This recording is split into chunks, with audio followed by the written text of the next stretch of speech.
On a du mal à comprendre comment Didier Drogba, ancien international ivoirien, ne soit pas soutenu par ses anciens coéquipiers. Oui, il a bien posé le décor, hein, notre auditeur.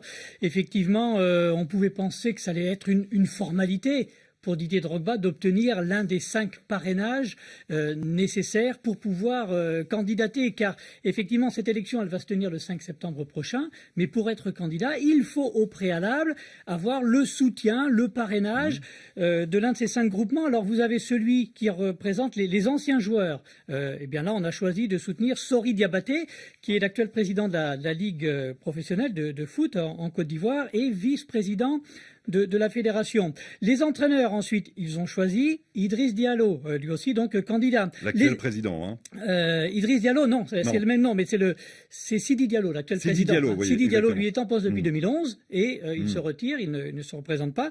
Et effectivement, Idriss Diallo, lui, a le soutien des entraîneurs. On pouvait penser qu'une fois qu'ils avaient obtenu chacun au moins un des 5 soutiens, Didier Drogba aurait un des suivants. Eh bien, l'association des footballeurs ivoirien a choisi là aussi de soutenir Idriss Diallo et les arbitres, eux, ont choisi Sori Diabaté. Il n'y a plus que les médecins sportifs qui vont se prononcer là dans les jours qui viennent, puisque le dépôt officiel des candidatures débute le 20 juillet, et Didier Drogba, bien qui n'est pas certain d'être candidat. Pourquoi il y a sûrement beaucoup de jalousie, on ne sait pas tout. Hein. C'est Cyril Domoro, son ancien coéquipier chez les Éléphants de Côte d'Ivoire, qui est à la tête de l'association des footballeurs ivoiriens, et il a réagi parce que forcément ça a quand même suscité beaucoup d'étonnement de voir que les anciens joueurs ne soutenaient pas Didier Drogba.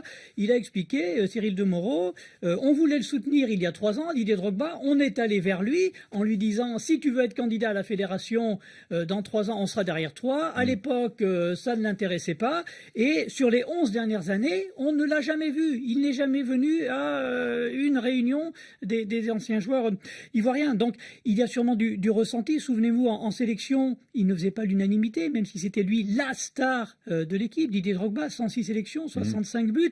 Une attitude peut-être un petit peu personnel, hein, c'est un attaquant, hein, il veut marquer les buts. Bon, et finalement, il a ses affaires, il y a le business, mais il est assez loin de la Côte d'Ivoire et il semble payer un petit peu tout cela, Didier Drogba. Donc il ne reste plus que l'amicale des médecins. L'amicale des médecins pour soutenir sa candidature. Pour soutenir la candidature. Et ensuite, il y aura le vote. Hein, il y a 133 voix. Alors là, ce sont les clubs essentiellement qui ont ces voix-là et qui se prononceront le 5 septembre. Mais vu ce à quoi on assiste depuis quelques semaines, ça risque d'être très compliqué pour Didier Drogba. Donc il devra patienter 4 ans peut-être, s'il souhaite après, briguer une fois de plus la fédération. Évidemment. La FIFA, la CAF, où le président Hamad, il y a 1 an, l'a nommé en tant que conseiller. Bon, voilà. À suivre donc. Merci, ce sera un des feuilletons de l'été. Jusqu'en septembre. Jusqu'en septembre. Frédéric Suto, bonne journée.